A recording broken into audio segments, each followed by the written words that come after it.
નમસ્તે મિત્રો, આપણા જે વિદ્યાર્થીઓ જંતર મંતર ઉપર ઉતર્યા હતા અને પ્રદર્શન કરતા હતા એના પોતાની વિદ્યાનું રક્ષણ માટે, તો એના ઉપર જે હુમલો થયો પોલીસ દ્વારા, પ્રોડક્શન દ્વારા, અને જેવો માર મારવામાં આવ્યો એ બહુ દુઃખદ મને દેખાણું.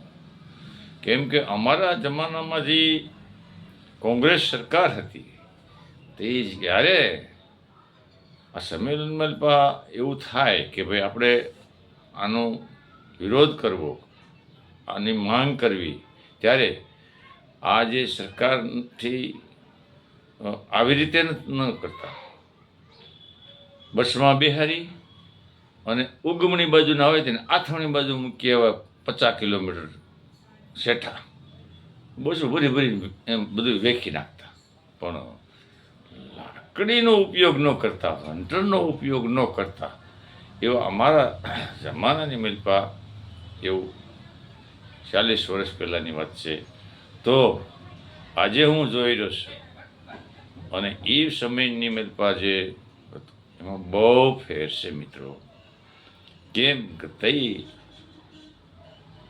આ કાયદાઓ, કાનૂન અને સંવિધાનનું સન્માન કરતા. આ વિડીયો સારો લાગ્યો મિત્રો, અને આજે છે આપણો જ હાથ આપણા ગાલમાંથી આપણે મારી રહ્યા હોય એવો અનુભવ થાય મિત્રો. કે આપણે જે મતદાન કર્યું હોય ને એ આપણે મોટી આશાથી કર્યું હોય છે, અને આજે આપણે આપણા બાળકો ન્યાય પણ માંગી ન શકતા હોય તો મિત્રો આ જનતા છે એને સમજવું જરૂરી છે. આ હું કે તો મિત્રો વિડીયો શેર કરજો, સબસ્ક્રાઈબ કરજો, કોમેન્ટ કરજો મિત્રો. જય સંવિધાન, જય ભારત.